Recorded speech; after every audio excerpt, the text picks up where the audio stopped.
বন্ধুরা দেখো আবার ক্যামেরা অন করে দিলাম আর তোমাদের সাথে একটা জিনিস শেয়ার করব বলে চলে এলাম।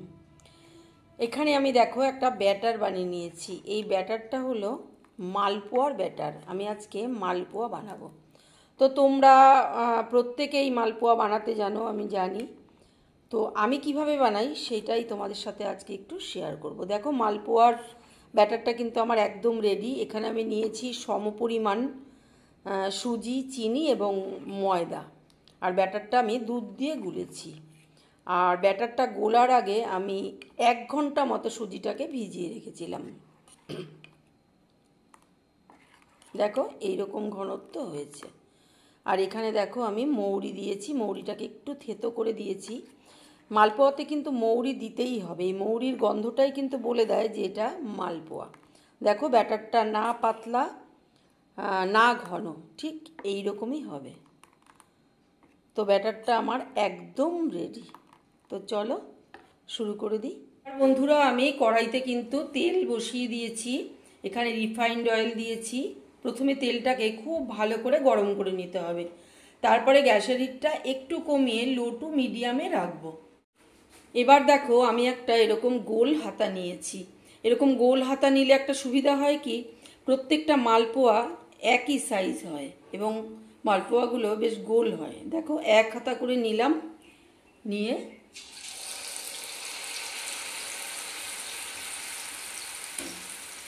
প্রথমে কিন্তু মোটামুটি কয়েক সেকেন্ড হতে দেব। প্রথমেই কিন্তু আমি নাড়ব না।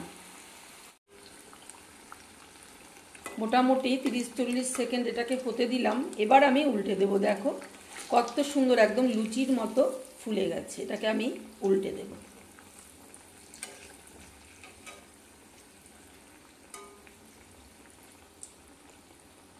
আমি এখানে চিনিটা মানে মিষ্টিটা আমার স্বাদ মতো দিয়েছি।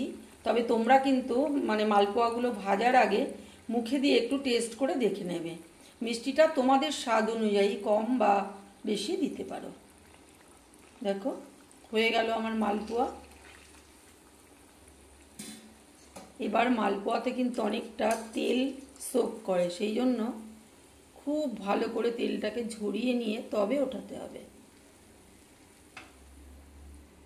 দেখো আমি আরও একটা মালপোয়া একইভাবে ভাজবো।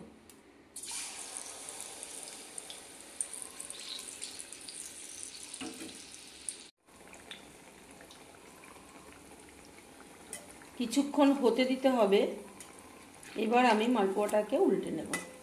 দেখো কত সুন্দর ফুলেছে আর গোল হয়েছে। কিন্তু সামনেই জন্মাষ্টমী আসছে, তখন তোমরা কিন্তু এইভাবে মালপোয়া বানিয়ে নিতে পারো। দেখো এই মালপোয়াটাও কিন্তু আমার হয়ে গেছে, তুলে নিচ্ছি।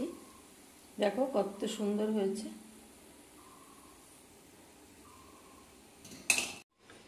আবারও আমি আর একটা মালপোয়া করে তোমাদের দেখিয়ে দিচ্ছি।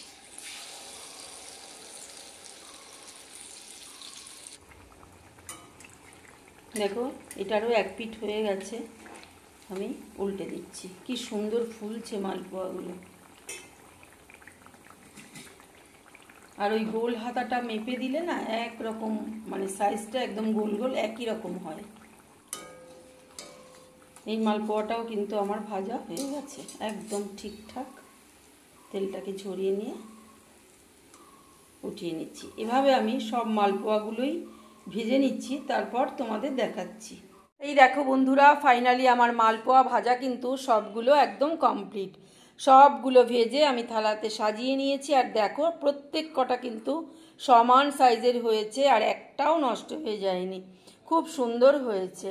তো সামনেই জন্মাষ্টমী আছে, তোমরা চাইলে কিন্তু এরকম মালপোয়া ভেজে গোপালকে ভোগ দিতে পারো।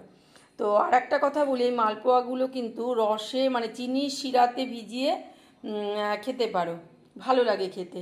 তবে আমি করলাম না, মানে চিনির শিরায় ভেজালাম না, এই কারণে যে আমার বাড়ির লোক শুকনো ভাজা মালপোয়াটাই বেশি পছন্দ করে। তো যাই হোক বন্ধুরা, আজকের মালপোয়া রেসিপিটি তোমাদের কেমন লাগলো অতি অবশ্যই জানিও। আর যদি ভালো লেগে থাকে তাহলে একটা লাইক দিয়ে পাশে থেকে যেও। আজ তাহলে আসি, টাটা।